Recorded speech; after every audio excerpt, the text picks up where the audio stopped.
Agradecemos la presencia de todos ustedes, autoridades de la universidad, representantes de instituciones educativas, profesionales de la salud, estudiantes y familias que nos acompañan.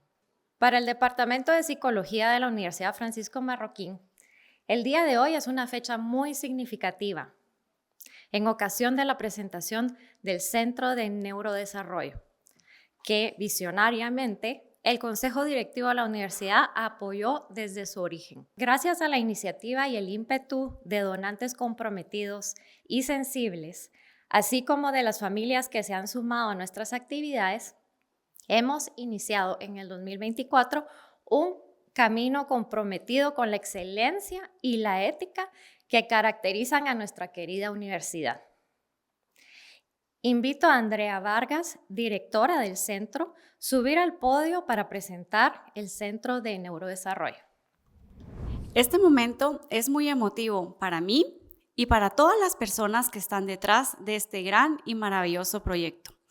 Soy una egresada muy orgullosa de esta casa de estudios, de la licenciatura en Psicología Clínica.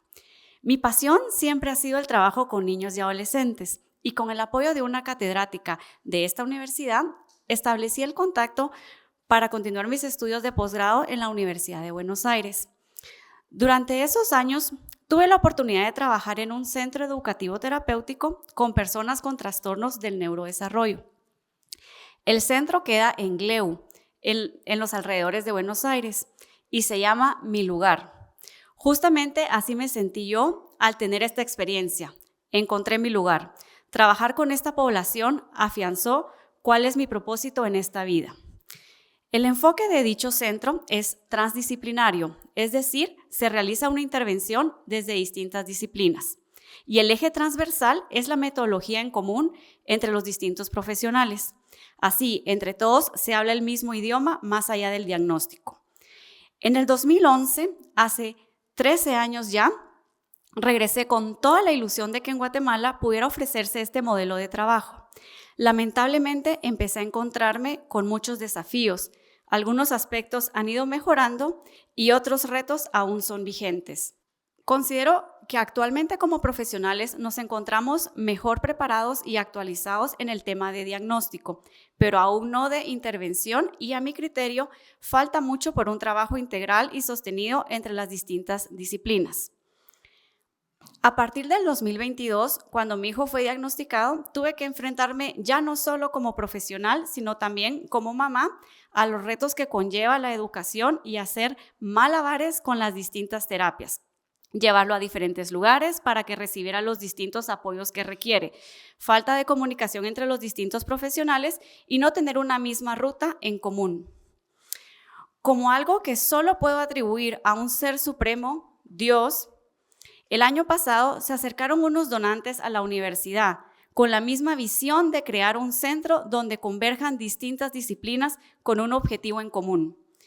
Emprendimos un viaje a Israel donde pudimos conocer el Instituto Feuerstein y todos los alcances de su metodología, ya no solo para la población con trastornos de neurodesarrollo, sino también para intervenir en personas que habían perdido funciones ejecutivas tras accidentes o uno de sus programas más nuevos, la prevención de demencia.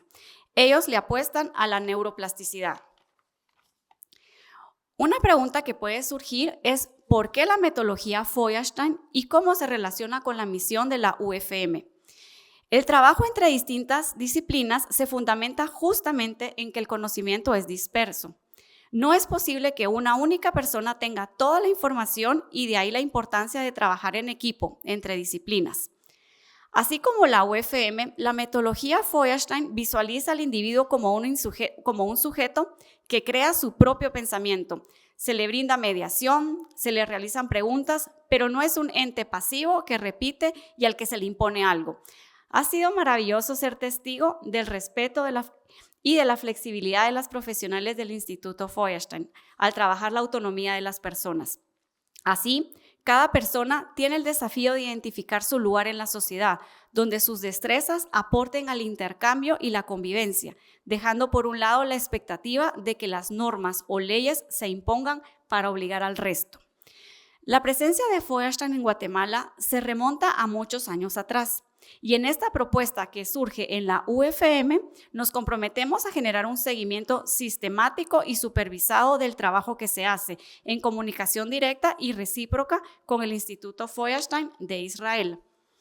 La propuesta del centro no se restringe a brindar servicios de atención a los locales, sino buscamos ser una referencia nacional e internacional en la región, así como también formar recurso humano a nivel profesional y de áreas técnicas, proyectos de atención, docencia e investigación. Nuestro profundo agradecimiento a los donantes, que son una fuerza determinante para el éxito de las actividades del centro, y al consejo directivo que nos apoyó para la creación del mismo. Gracias. A continuación, Karen Ishai, Rina Freischreiber y Talia Elbogen compartirán los fundamentos del método Feuerstein y cómo lo aplican en sus respectivas disciplinas. Invito a Karen Ishai para presentar la metodología Feuerstein. Mi nombre es Karen Ishai. Yo nací en Brasil y vivo muchos años en Israel, y me siento una persona privilegiada de estar acá en Guatemala por la tercera vez, capacitando a un equipo maravilloso para que puedan trabajar con la metodología Feuerstein. Y estuvimos también evaluando niños ya por la segunda vez, y agradecer a todo el equipo, también el equipo que vino conmigo y el equipo que nos apoya acá en Guatemala. Yo siento es como un sueño hoy se transformando en realidad. Gracias, me emociona. Me gustaría presentar el trabajo y un poco de la teoría, pero por detrás de todo eso está el profesor UFM Feuerstein, que fue el creador o que soñó con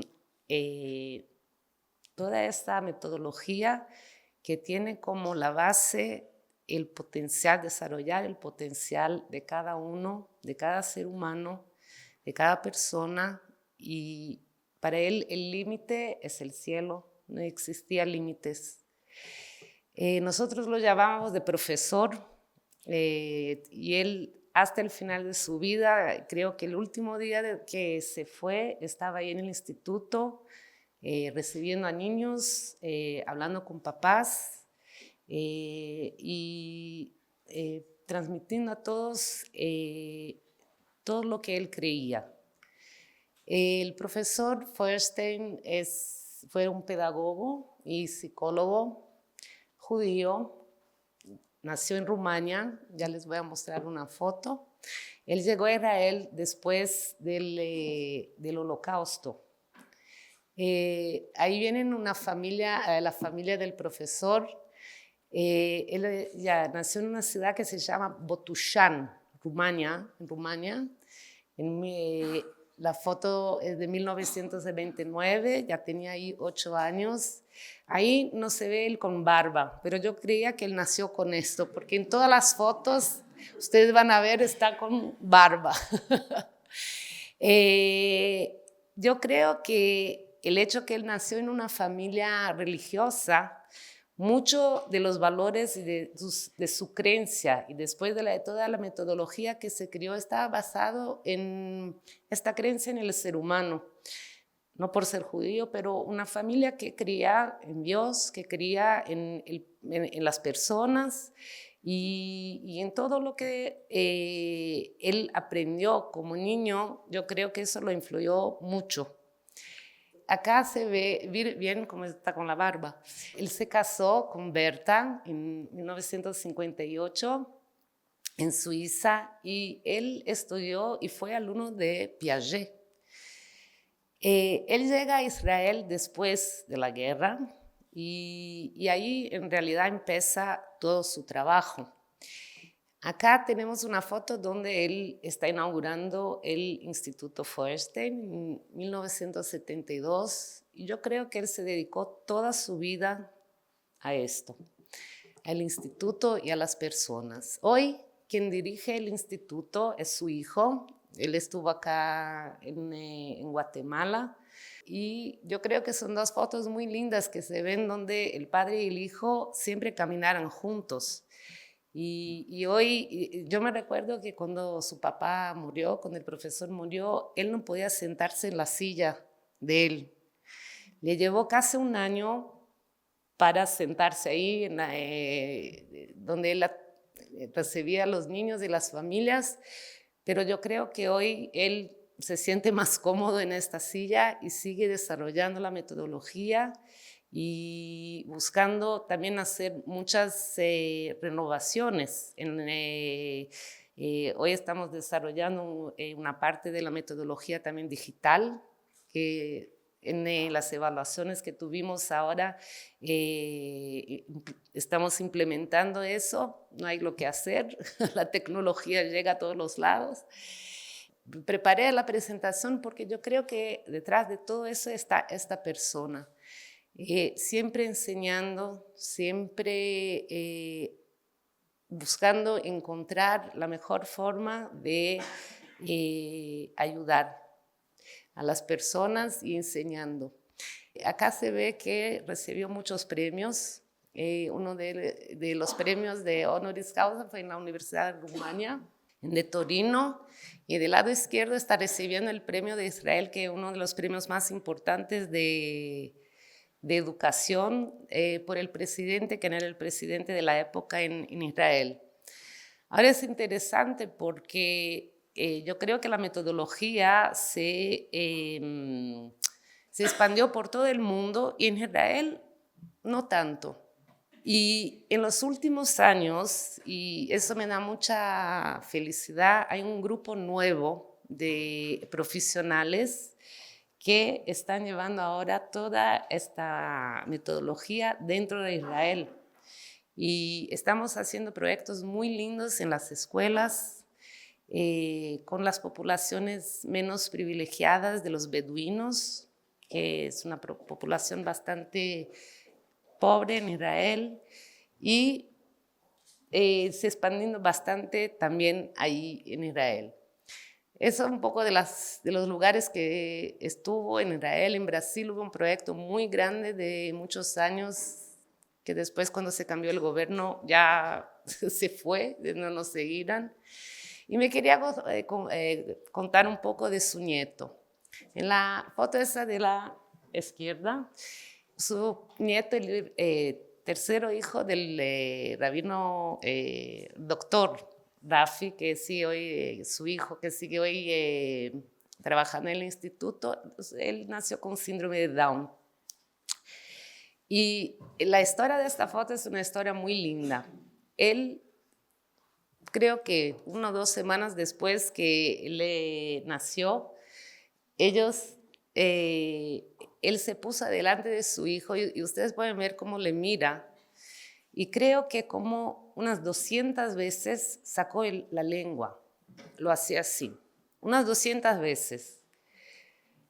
Hasta que este niño sacó la lengua. El Hanan se llama, terminó hoy la universidad, estuvo en el ejército y yo creo que no es que fue su proyecto de vida, pero él no dejó ningún momento de trabajar con este niño, de investir para que este niño pueda llegar a donde llegó. Y creo que su sueño es que se case.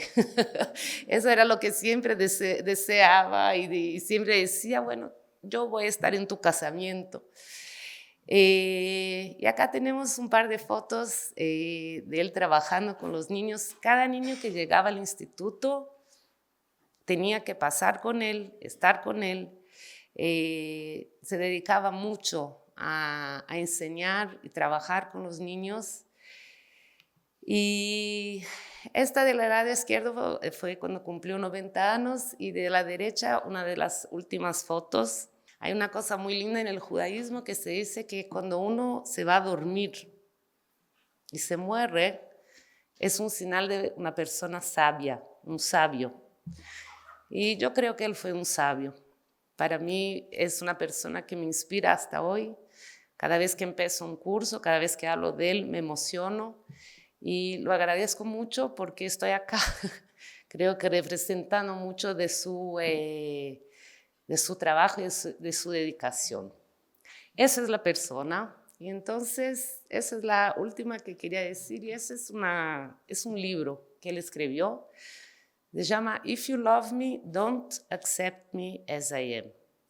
Si tú me amas, no me aceptes como soy. Es un poco raro, ¿verdad? Es un nombre un poco raro para un libro. Si estaríamos ahora en una clase, yo les preguntaría por qué, pero no tenemos mucho tiempo ahora para escuchar. Yo creo que es un nombre muy fuerte. Si nosotros amamos a nuestro hijo, a nuestros alumnos, a nuestros pacientes, no aceptar significa que todo el tiempo vamos a buscar hacer más.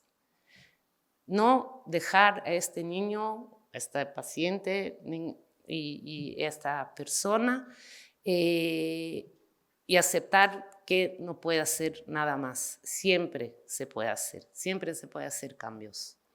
Entonces, yo quería ahora un poquito hablar de la teoría. Él desarrolló toda su metodología en un sistema que llamamos sistema de creencias, donde él dijo que el organismo humano tiene la capacidad de cambiarse, modificarse todo el tiempo, en una variedad de funciones cognitivas y motivacionales.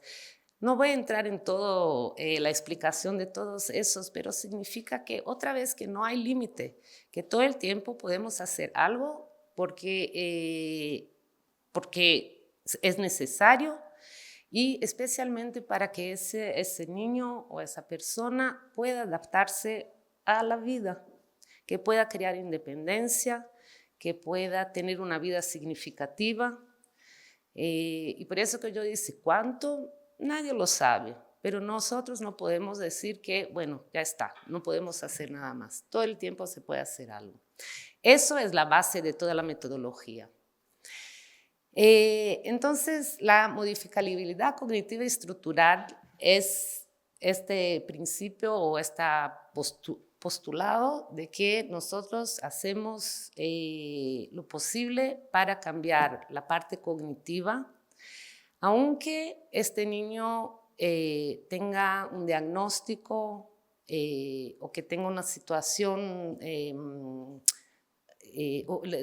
la edad, no hay un límite. En el pasado había una creencia que, bueno, si el niño no habló hasta los 3, 4, 5 años, no va más a hablar.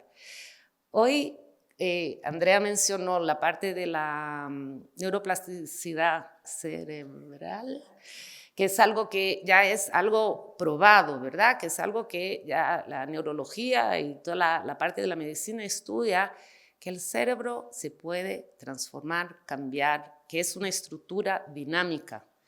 Y por eso es verdad, lo que él empezó hace muchos años, que todavía no se comprobaba por la ciencia, hoy está comprobado por la ciencia. Y por ese motivo se puede seguir trabajando todo el tiempo. Otra parte de la teoría es lo que él desarrolló, que es la experiencia de aprendizaje mediada. Es un nombre muy lindo, pero ¿qué significa? Nosotros ahora estamos en una interacción. Ustedes me escuchan, yo tengo un objetivo de transmitir un mensaje y todo el tiempo que estamos con un niño, que estamos con una persona, esta interacción tiene que ser una interacción activa, donde nosotros posibilitamos que el niño, que la persona pueda recibir la información, entender la información, aprender algo de esta información. Entonces, sería un poco diferente de la enseñanza. La enseñanza para él era algo un poco más pasivo. Y la mediación, nosotros queremos provocar que esta persona que esté delante de nosotros esté activamente pensando, elaborando la información y para poder aprender mejor. La práctica sería el LPAD, que es una evaluación que nosotros llamamos de evaluación dinámica. Algunos de los papás creo que están acá, que estuvieron en la evaluación. Y yo creo que la cosa muy importante acá en la evaluación es que la evaluación no tiene como objetivo comparar este niño a nadie. No es una evaluación estándar, es una evaluación del niño con él mismo. ¿Qué hizo antes? ¿Qué hice yo? ¿Qué lo enseñé? ¿Qué estrategias le fornecí? Que ahora él puede hacer mejor. Entonces, la evaluación tiene como el objetivo ver cuáles son los puntos cognitivos que están fallando y cómo los podemos desarrollar. Y ahí llega el programa de enriquecimiento instrumental, que sería ahora sí la práctica, después que los evaluamos, ahora aplicar toda esta metodología para desarrollar la cognición. Acá estamos ahora empezando el segundo grupo de capacitación. Este fue el primer grupo en abril, ¿verdad? Estuvimos acá en febrero, ¿verdad? Y después seguimos en abril y ahora van a empezar un otro grupo para capacitar de profesionales del área de habla, ocupacional, psicopedagogos, para que esta metodología se pueda crecer y desarrollar en Guatemala. Nosotros sentimos que acá hay necesidad de profesionales, hay una necesidad de la metodología que pueda ayudar cuanto más niños, cuantas más personas posibles. Yo creo que para tener un mundo mejor, para que estos niños puedan lograr y llegar a un futuro mejor. Y yo realmente confío mucho en esta metodología. He visto cosas muy lindas que pasan. Y lo principal es creer que todos pueden cambiar, que todos pueden desarrollar y llegar a tener una vida mejor. Eso fue al final de la graduación. Y agradezco mucho a ustedes por venir hoy a la noche, por apoyar. Y me gustaría de invitar ahora a Rina Freischreiber. Ella va a presentar la integración de la metodología en la área de habla. Muchas gracias.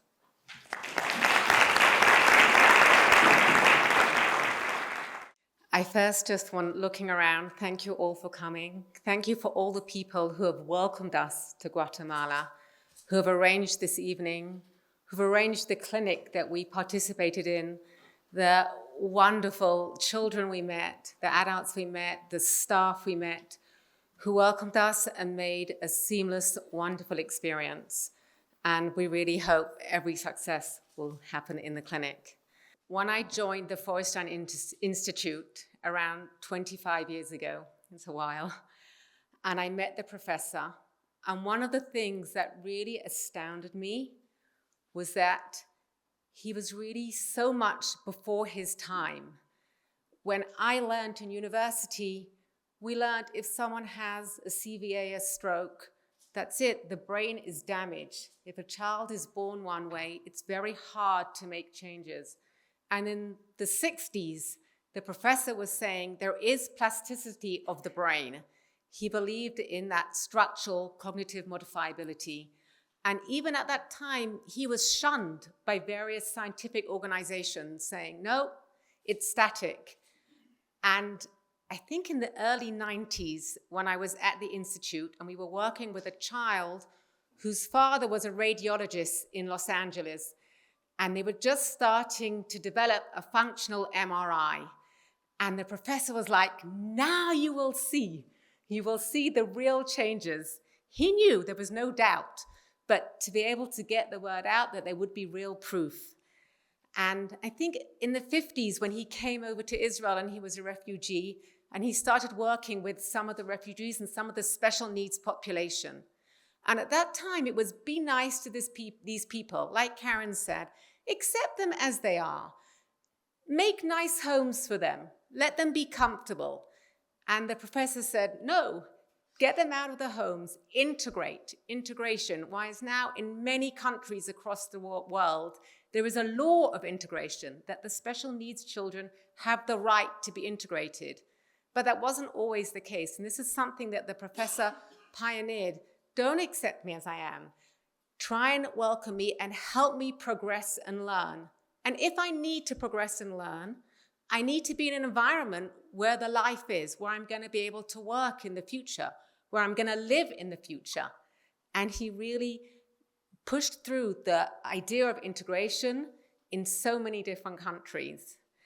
And it was nice to work as a team. We were working as a team of teachers, psychologists, speech therapists, occupational therapists, but we were all working under the same theory. We had different work, but we were very much supporting each other. And what was this theory? So I will tell you just really on like a fork's edge, as the expression is, just a little bit about the Feuerstein theory. I think Talia's going to elaborate on the idea of structural cognitive modifiability, but that idea that you can change. The professor, when he looked at a person and where the issues, or what was affecting their learning potential, he looked at deficient cognitive functions. He wouldn't look at the specifics, say in a speech problem, oh, they can't say a sound. He'd look, what is the underlying cognitive issue that is causing this to happen? And then once he'd found or assessed for the deficient cognitive functions, they'd use the mediated learning experience, and we'll discuss this in a minute, how to work with it.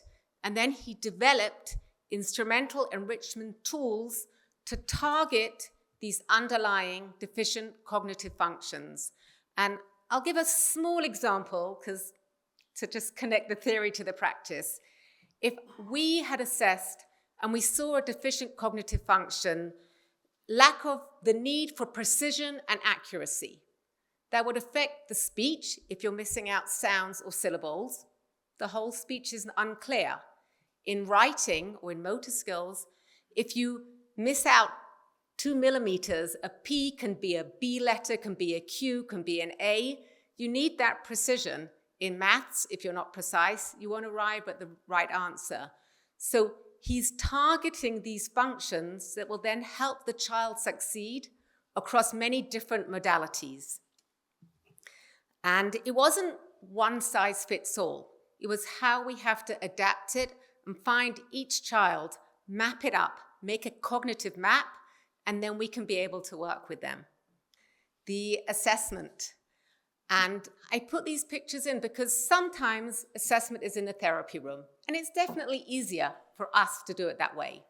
Some children may not be able to be assessed in a therapy room. It will be through play. It will be outdoors. But we want to make the child or the person we're assessing as comfortable as possible, that they can then succeed, that we can get their optimum ability. When we're assessing, we want to do a dynamic assessment, which I'm going to discuss. What is this dynamic assessment and how it differs from many other traditional tests? So we'll have a look what's going on, we'll test, and then we'll create a teaching experience. And us as the mediators will try and learn what part of the way we are teaching is going to help the child progress. And then we'll see, and we'll try and retest to see how they're doing. But we're not looking at what they're doing, but we're looking at how they learn.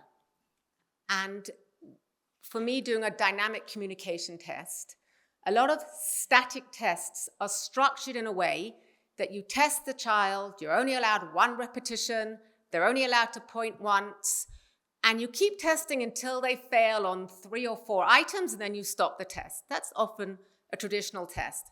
And then the child leaves the test on their failure. It can be a very negative experience for the child. Picture 1. Picture 2, we're trying to create a much more positive experience. We want to work with a child, we'll make them comfortable, we'll adapt ourselves and the test. We might not be able to use norms because we're changing it, but we're measuring the child against themselves, where they started, how they can learn. We get qualitative information rather than quantitative information. And then we'll try and make the child have this, look, now you succeeded. And often that also releases the anxiety when we can help the child succeed.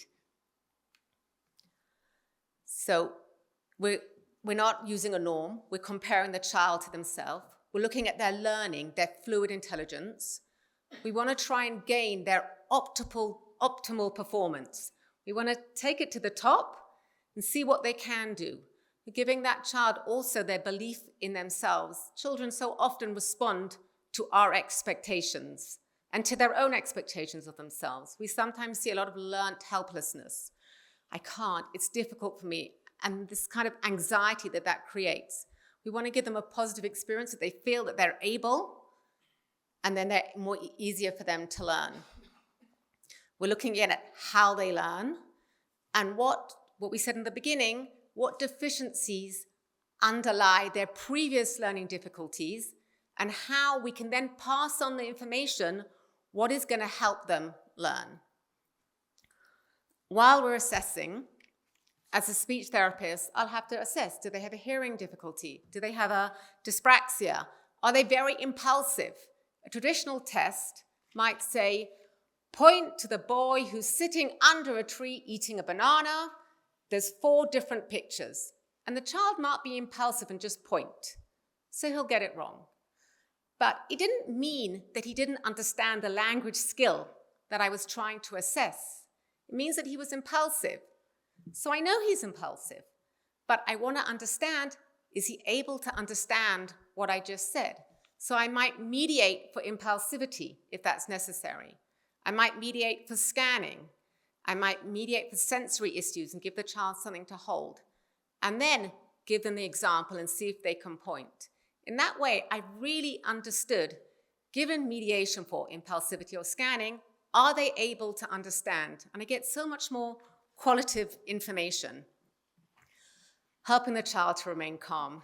Anybody, when they're coming to an assessment, when they're going to an interview, it's an anxious situation, especially for people who have any kind of special need. So it's critical for us to help the child remain calm. We might ask a parent or a caregiver to bring with their favorite toy. I might start with something that I know they're really good at, and it's not wasting time. It's investing in the child that they feel, okay, I know this, I've got this, I can do this, it's familiar. And then they're more ready to work with you. Then you can get more qualitative results. I'm often looking for islands of normalcy to build on their strengths. I think Talia is going to discuss that. If I can't necessarily use the traditional assessments that I have, I might do the assessment through the interests of the child. That's the pictures. I've done assessments through ice hockey, and we can work through that. We can watch a video, ask them to give them a summary, and as a speech therapist, I'm looking at the organization of their message, for example. I've done tropical fish, I've done unicorns, I've done dinosaurs, but we learn together with the child, and we might use their topic of interest rather than mine so that they're motivated and they want to succeed. And it's very important to consider sensory issues that can affect any assessment. Again, I'm going to refer to Talia for that. I mentioned reducing anxiety during assessment. How do we do that? We might include a parent or a caregiver. Often we might have to orientate the child. You're here now, this is the clinic. Do you want to walk around? Do you want to see who else is in the room? What I'm doing? Give them a clear schedule. We can sometimes make a pictorial schedule or give them some autonomy. Do you want to choose which one they're doing first? They can be a partner in the process together with us. That goes for assessment and that goes for therapy. I'm not there to therapy the child. We're doing this together and to give the child the autonomy that he's part of the process with me. Another really important thing is to give the child the ability, especially a child with a communication issue, to say, stop, wait, repeat, say it again. A lot of children aren't able to say that. Maybe they don't want to show their failures. Something might be difficult for them. And it could just be a gesture, but to make sure that the child is able to express himself in a way during the assessment. Okay. After the assessment, we want to mediate to the child. And the mediation process is very much, this is the basis of some of the Feuerstein theory. Intentionality and reciprocity. Now, this can be many hours of lectures. I'm going to do it in a minute, just to touch on the edge. But when we're working with a child, so often we have all these ideas in our head, but does the child know our intention? We have to make sure they know what we expect of them. So many times I've seen speech therapists playing lotto with a child, but the child can't match. We've got to make sure they have the skills to reciprocity. Give the task meaning. Why am I here? Why am I doing this? How is this going to help me in life? I'm quite happy not talking. And if we're working with possibly somebody on the autistic spectrum, they don't need to be a chatterbox. They don't need to talk away and be a social butterfly. They need to be able to communicate with their environment so they can get past. To give them meaning, if you say this, then people understand what you want. A little child who's not clear, when you're clear, that's great. Now I know what to give you. Even at a 3-year-old, 2-year-old, you can really show them and give them meaning as part of the therapy process. And transcendence. Get the therapy out of the therapy room. It's not what happens, especially communication. Doesn't happen one-on-one in a therapy room. It happens at home, in school, on the basketball court, and that's a critical thing to do, and we'll talk about ways to do that. So the need or the meaning, an awareness for the need of language. Transcend from whatever specific exercise I'm doing. If I'm teaching the concept of size or shape, it's not just the blocks I'm using, but it's the size of a car or a shape that you might see somewhere else, to be able to transcend from the specific skill.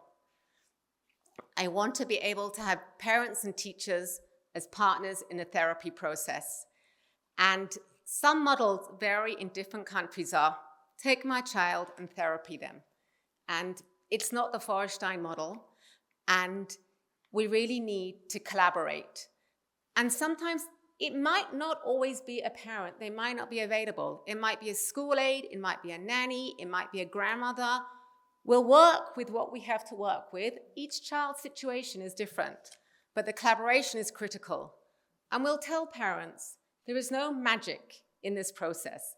I am a self-confessed Feuerstein groupie, but there's no waving a magic wand. It's hard work. We've seen it happen. We've seen the changes happen. We're not going to say change the diet, swim with the dolphins, even things like stem cell therapy. There's no clear evidence or hyperbaric oxygen chambers. So there's a lot of things out there which parents are being recommended to do.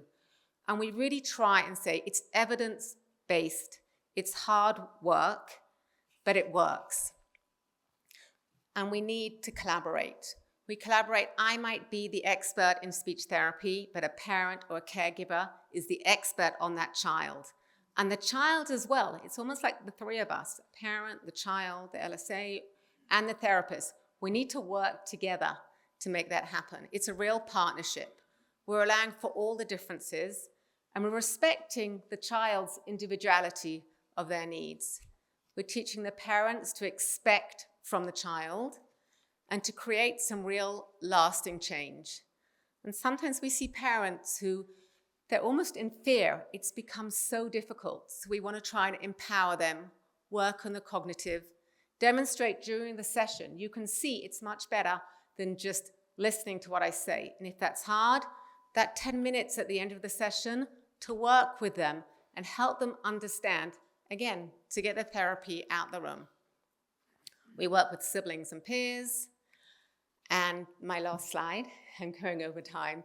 And people see this and they're like, you're a speech therapist? So this is how I feel sometimes when I'm doing therapy, because I am adapting myself to the child. If the child can't do something, I'm not going to say he can't. I'm going to say, how can I, as the clinician, change myself and adapt myself, contort myself in order to make him succeed? And it's this fine balance of assessing which type of mediation, and then watching the child's response all the time. When I need to pull away, sometimes a speech therapist has to shut their mouth and give the child that chance to process. We are very guilty. We talk too much. And sometimes silences are uncomfortable, like that shouts loud. And giving that silent time lets them process the information, elaborate, and then plan their response. So we're always working out through the different activities, reading their cues, and trying to find the specific key which is right for that individual child, and trying to enjoy the process together. Thank you so much. I want to invite Talia Elbogon to come and speak and discuss occupational therapy within the parameters of Feuerstein theory. I'm Talia. I'm an occupational therapist at the Feuerstein Institute in Jerusalem. It has been, first of all, it has been a real pleasure being here, working with your team, watching this clinic develop, and just an honor to share our work with you. In this PowerPoint, I'm going to attempt to briefly share with all of you why using this framework has enhanced my work and ability to achieve my goals as an occupational therapist. I'm only touching on a few brief details as Rena delved into our process for assessing and treating the children in a dynamic manner using this framework. So let's get to it. The plan. What makes us unique? What makes us different than all the other theories and frameworks out there? The SCM, the structural cognitive modifiability. Rena briefly touched upon this component of the theory, and this is what drives the mediated experience and our ability as professionals to access the child's potential. MLE, mediated learning experience, as we just heard about, how we intervene to support the child in attaining the skills needed. And lastly, how this applies to my role as an occupational therapist. So we'll touch upon this real briefly. As mentioned, it's truly been a privilege to see this framework work wonders for our children at the clinic. But what makes this different than all the other learning theories that are out there? So I'm just going to briefly touch upon them. We have Skinner, who developed behaviorism. A lot of us are familiar with ABA. ABA's focus primarily on the results. It's, as in Feuerstein terms, we say the output. It's the response. Often, a child in this setting can perform, but won't be able to tell me how he got there. He can tell me his shapes and his colors and his letters, but he won't be able to apply this to another setting. This shows me and other Feuerstein therapists that there are deficient cognitive functions that need to be addressed. Otherwise, it's impossible for that child to apply that information to another scenario. Piaget, another well-known theorist, developed a theory with various learning stages through which the child progresses from concrete to abstract thinking. Piaget's theory requires one to be at a certain stage before being able to acquire the next level of understanding. My pages were out of order, I apologize. Montessori, another well-known framework, very similar to our framework, as we work with the child to lead us at times during our intervention. However, with the Montessori framework, the hope is that with time, the child will eventually learn through experience. There's no guidance involved, and that's a key component to the difference between Feuerstein and the Montessori framework. As Rena and Karen mentioned earlier, the SCM, the structural cognitive modifiability, this is the most key fundamental component to the Feuerstein method. We have complete faith that our brains are malleable, that we can achieve the child's potential, that change is possible at any stage or at any age. And it's on us to mediate the learning experience, to develop the cognitive skills missing, and through that promote optimal performance and allow the child to access their potential. As mentioned earlier, this is the MLE, and a small diagram also describing how we use ourselves and mediate the experience for the child, as opposed to a Montessori framework where the child is being given a stimulus and having to respond. A Feuerstein therapist will put themselves in between both the stimuli and the response and make sure to cater that to the child's needs. We touched upon this briefly earlier. But I just wanted to reiterate the differences between our assessments and what we came here to do and a static assessment. See here, just for the sake of time, we're skipping ahead. But the main point is that we are comparing the child to themselves when we assess the child. And if the child isn't learning, that's on us. And if the child's not performing during the assessment, that's on us as well. And that's a key component to what we do here. To skip ahead to my role as an occupational therapist, typically as an OT, I will be looking at all sorts of things when I see a child. These are the various criteria that I might look into. I might see if a child can maintain eye contact. I might see if he has poor handwriting, if he can maintain a proper posture at the table, if he's impulsive, if he skips a step, if there's something he's perseverating on, if he's obsessed with. These are just a few things that as a standard OT, I will be focusing on. As a Feuerstein trained therapist, we're not looking at that label. I'm not looking at that cluster of symptoms. I'm looking at the child as a whole. And that's a key component to what we're striving to share with you guys here. We analyze the process, not the product or the result. We look to correct these deficient cognitive functions and maximize the child's strengths, which is what we mentioned earlier, the islets of normalcy. Here are just a few examples of what that means. When I'm looking at a child, it's so easy to point out their deficits, their issues, and their struggles. And especially when assessing, my eye is attuned to everything they're having difficulties with. As a Feuerstein therapist, I'm also taking in all of those little strengths that they're doing. Just today, there was a child that I noted was going about her obstacle course and then paid attention to a small detail on her puzzle to make sure that that piece was exactly where it should be.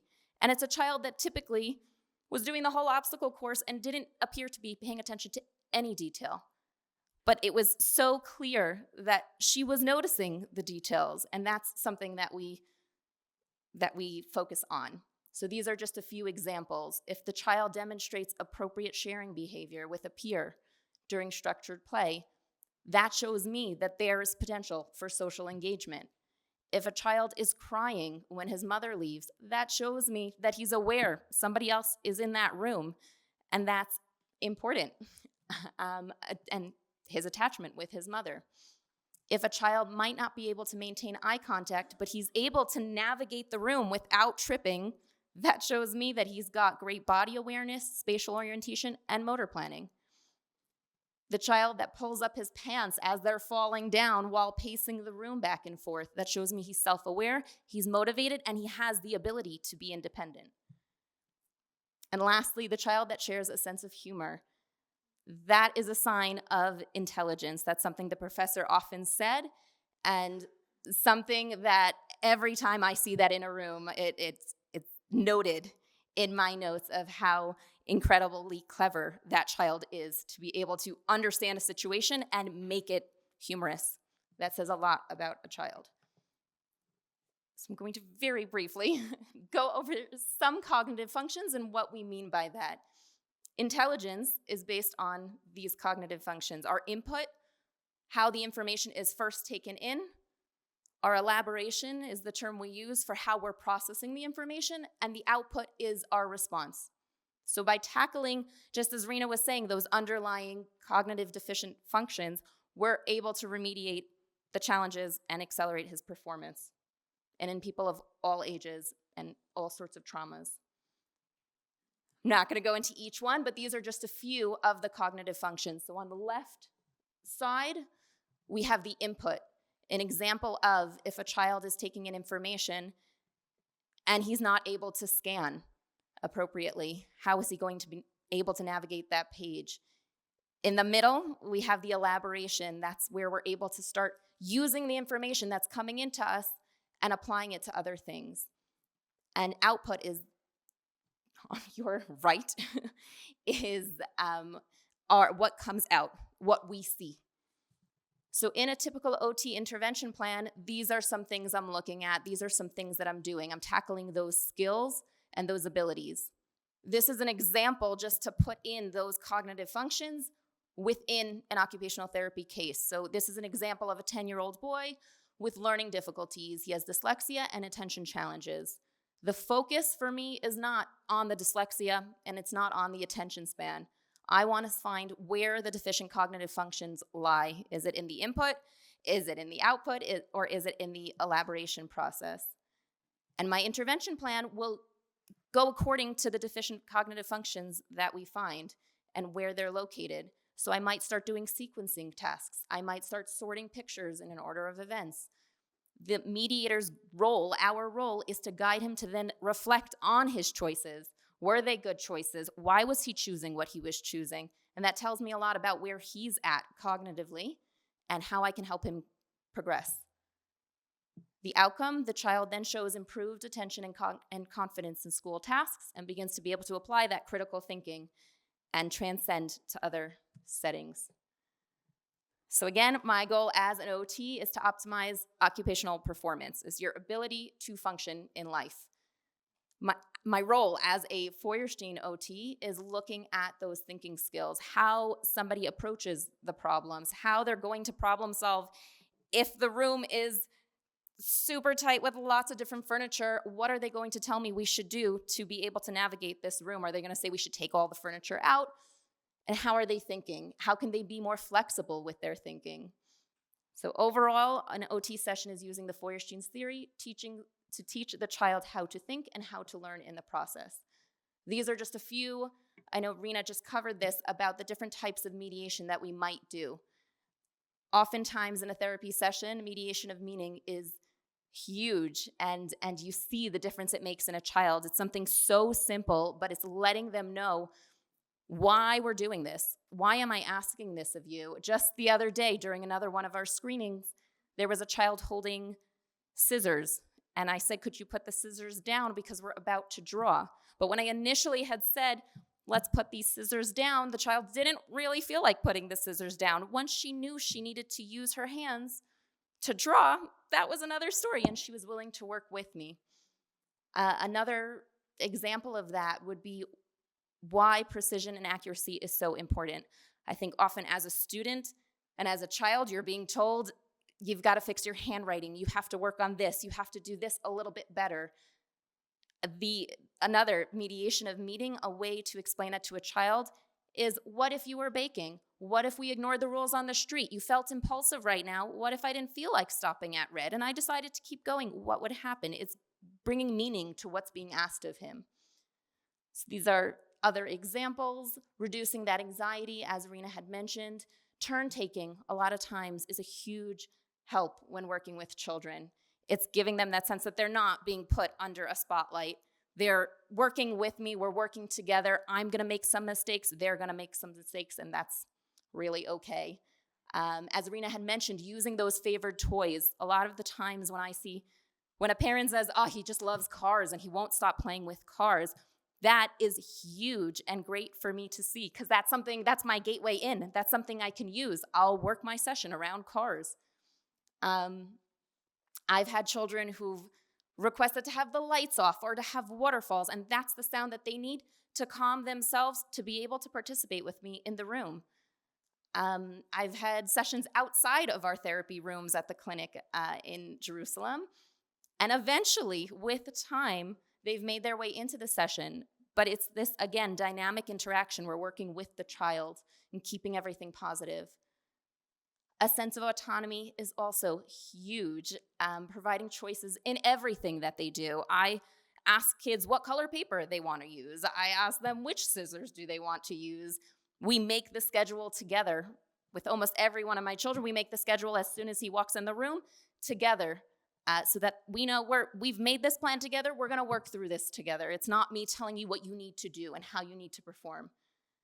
As an OT, sensory integration is a big part of my job and my role, meeting their sensory needs. And that could be all sorts of things. That music and the lights also a part of that, conducting the activity on the floor, the amount of times I work on the floor as opposed to at the tabletop with children, working on their stomachs, working in standing, putting a TheraBand, an elastic underneath their seat so that they can stay at the tabletop and focus. All sorts of ways to work with the child and their needs as opposed to me imposing it on them and pushing them to work for me. And lastly, that sense of competence and that feeling of belonging is huge, especially for children with special needs. They're used to being different, and they're used to feeling like they're not able to do something. So that is another key component. And my very last slide here is something that I find myself saying with children all too often at the end of my therapy sessions, which I'm sure Tanya and Andrea have heard me say numerous times, is, boy, you're really testing my creativity today. And that's something because I don't think I've ever used one therapy tool in the exact same way for any child. I've never used it more than once in the same way. I'll have all sorts of things in my room, and every session is different, and I wouldn't have it any other way. I think it really does test my creativity, and I enjoy it. And I think the Feuerstein theory really promotes that and allows for that. And it gives the child to also respond in a creative and enlightening way. And that is my thank you.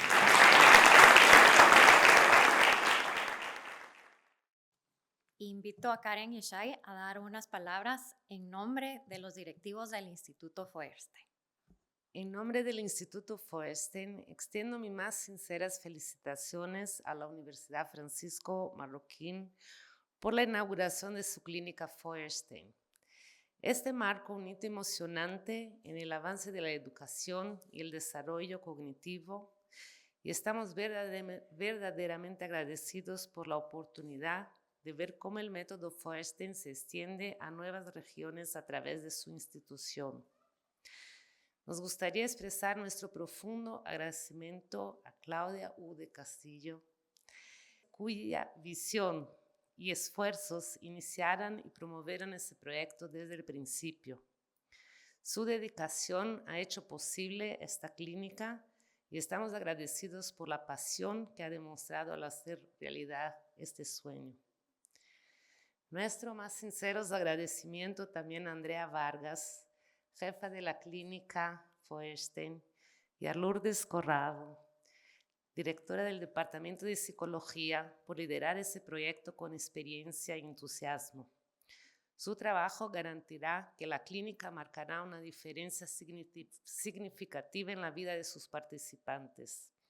Estamos entusiasmados con el potencial de esta clínica, no solo para prosperar a nivel local, sino también para convertirse en un modelo inspirador para otras clínicas en América Latina.